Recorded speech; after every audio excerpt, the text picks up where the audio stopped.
تو دارالعلوم دیوبند میں تعلیم عام ہونے لگی، حکمت کی تعلیم وہی تھی، منطق وہی تھی، تمام علوم وہی تھے، وراثت کے علوم وہی تھے، حدیث کے وہی تھے، فقہ کی وہی تھی، تمام تفسیر کے علوم دیوبند کے اندر، بلکہ صلاح سلوک کے تمام مناظر دیوبند کے اندر طے ہونے لگے۔ حاجی امداد اللہ مہاجر مکی کا فیض دیوبند کی چار دیواری کے اندر داخل تھا،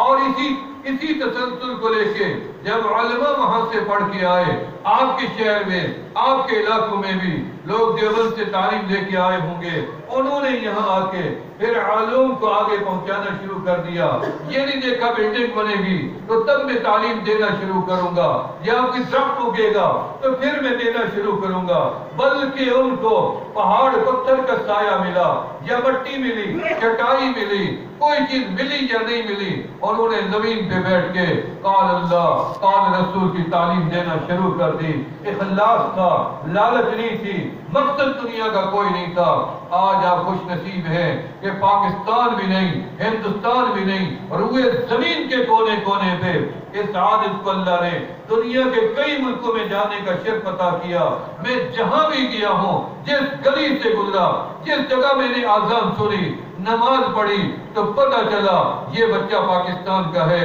یہ رحیم یار خان کا ہے، یہ ڈیرہ غازی خان کا ہے، یہ ملتان کا ہے، یہ بہاولپور کا ہے، یہ لاہور کا ہے، اور دیوبند مسلک کا ہے۔ کبھی کعبے میں جا کے دیکھیں، مکہ مکرمہ میں جا کے دیکھیں، مدینہ منورہ میں جا کے دیکھیں، آج بھی وہاں حرم کے اندر جتنی اساتذہ تحفیظ کے اندر قرآن پڑھا رہے ہیں، تقریباً آپ کے اسی علاقے کے فیض یافتہ ہیں، پاکستان کے مدارس سے فیض پایا ہوا ہے، ان کا فیض علماء دیوبند کے مدارس کا روئے زمین کے کونے کونے میں پہنچا ہوا ہے۔ یہ اخلاص ہے۔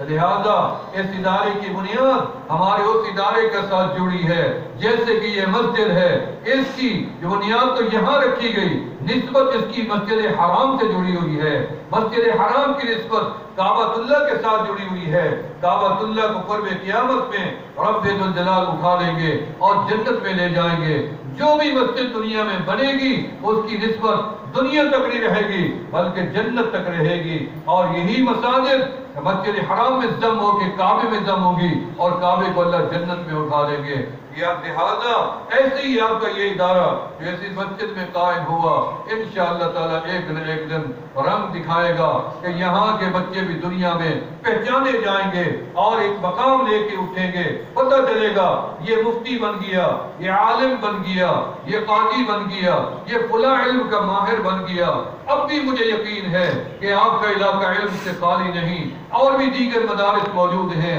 اور ان کی تعلیمات بھی دنیا کے اندر پہنچ چکی ہیں۔ لہذا اس ادارے کے بننے سے کوئی ادارہ کمزور نہیں ہوتا۔